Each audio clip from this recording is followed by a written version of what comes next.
ప్రభునందు ప్రియులారా, మీ అందరికీ ప్రభు అయిన యేసుక్రీస్తు నామమున శుభములు. 7 డెడ్లీ సిన్స్, 7 ప్రాణాంతక పాపాలు అనే శీర్షికకు మరోసారి మిమ్మల్ని అందరినీ ప్రేమతో ఆహ్వానించుచున్నాను.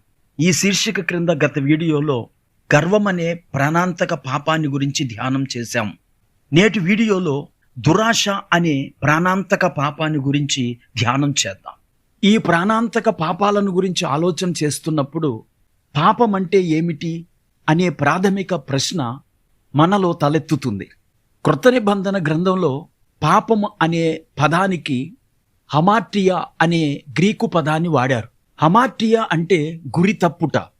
గ్రీకు రోమన్ ప్రపంచంలో విలువిద్యలో హమార్టియా అనే పదాన్ని వాడతారు. విలుకాడు లక్ష్యాన్ని ఛేదించలేకపోతే హమార్టియా జరిగినట్లు భావిస్తారు. అంటే గురి తప్పినట్లు అన్నమాట. మనం పాపం చేసినప్పుడు మన జీవితం పట్ల దేవుని చిత్తమనే లక్ష్యాన్ని మనం సాధించలేం. ప్రియులారా, మనందరి జీవితంలో దేవుడు ఒక లక్ష్యాన్ని నిర్దేశించాడు. ఉద్దేశపూర్వకంగానో ప్రమాదవశాత్తో ఆ లక్ష్యాన్ని మనం చేరుకోకుండా ఉంటాం. దానికి పాపము కారణమవుతుంది. నేటి మన ప్రాణాంతకమైన పాపము దురాశ. ఈ దురాశను గురించి వివరించే ముందు మరొక జరిగిన సంఘటనను మీతో పంచుకోవాలని ఆశిస్తూ ఉన్నాను. ప్రియులారా, ఇలాంటి ఆసక్తికరమైన సందేశాల కొరకు మా ఆలివ్ టీవీని మీరు సబ్స్క్రైబ్ చేసుకోకపోతే నేడే సబ్స్క్రైబ్ చేసుకొని ఆలివ్ టీవీని సపోర్ట్ చేయండి. అమెరికాలో విద్యాశాఖ కార్యదర్శిగా పనిచేసిన విలియం జే బెన్నెట్ అనే క్యాథలిక్ విశ్వాసి 1993 సంవత్సరంలో కుటుంబ విలువలను గురించి ద బుక్ ఆఫ్ వెర్చ్యూస్ అనే పుస్తకాన్ని రాశాడు. ఈ పుస్తకం అమెరికా దేశంలో అనేక కాపీలు అమ్ముడుపోయింది.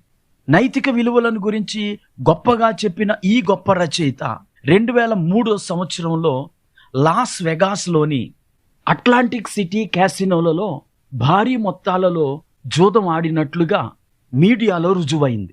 అంత గొప్ప భక్తుడు ఆ పుస్తకాన్ని రాసిన తరువాత 10 సంవత్సరాలలో జూదంలో సుమారు 8 మిలియన్ల అమెరికన్ డాలర్లను పోగొట్టుకున్నాడట.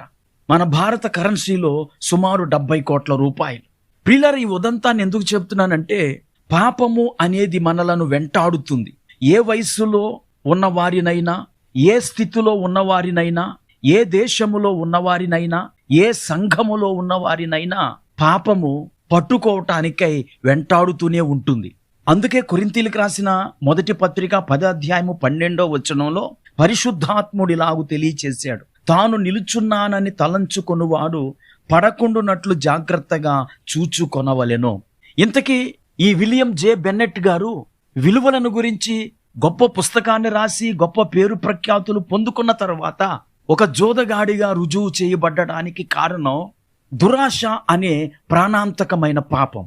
ఈ దురాశ మనలో డబ్బు పట్ల వ్యామోహాన్ని కలిగిస్తుంది. గర్వం వల్లనే ఇది కూడా మన ఆత్మను నాశనం చేసి నరకానికి తీసుకెళ్తుంది.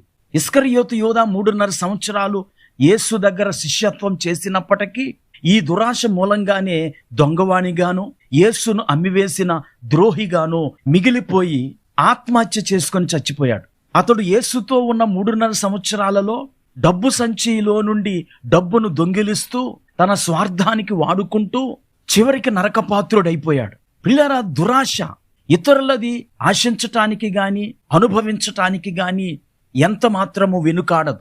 ఈ మాటలు వింటున్న నా ప్రియ స్నేహితుడా, సోదరి, మీరు అనుభవిస్తున్న ఆస్తులు, మీరు పొందుతున్న సంపాదన మీదేనా లేదా ఇతరులకు చెందాల్సినదా?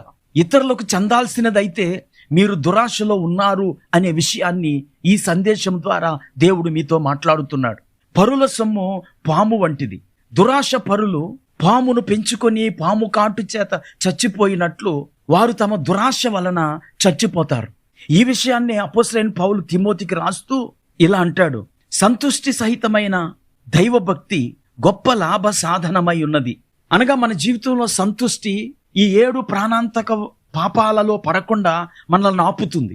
సంతుష్టి లేకపోతేనే ఇతరుల ఆస్తుల కొరకై, ఇతరుల సంపాదన కొరకై ఎగబాకి వారికి నష్టం కలిగించి, వారిని మోసగించి దురాశ వల్ల కలిగిన దుష్పరిణామాలను మనం అనుభవిస్తాం. మనం ఈ లోకములోనికి ఏమీ తేలేదు, దీనిలో నుండి ఏమీ తీసుకుపోలేం.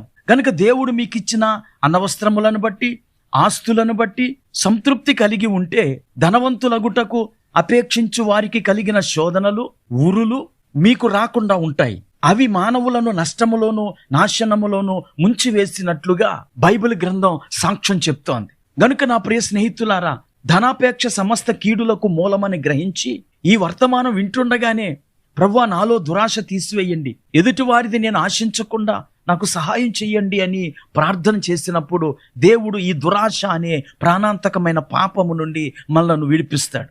ప్రార్థన చేసుకుందాం. కృపా కనికరము కలిగిన మా తండ్రి, నీకు వందనాలు. ప్రాణాంతకమైన పాపాలలో దురాశను గురించి మీరు మాతో మాట్లాడారు. మేము ఈ లోకంలో జీవించినంత కాలం పేదవారిగా జీవించినా పర్వాలేదు గాని దురాశపరులుగా ఎదుటివారిని మోసగించే, మాకు కాని దాన్ని నాశించే గెహాజీల వలె ఉండకుండా సహాయం చేయమని యేసుక్రీస్తు నామమున ప్రార్థించి వేడుకుంటున్నాము. ఆమేన్.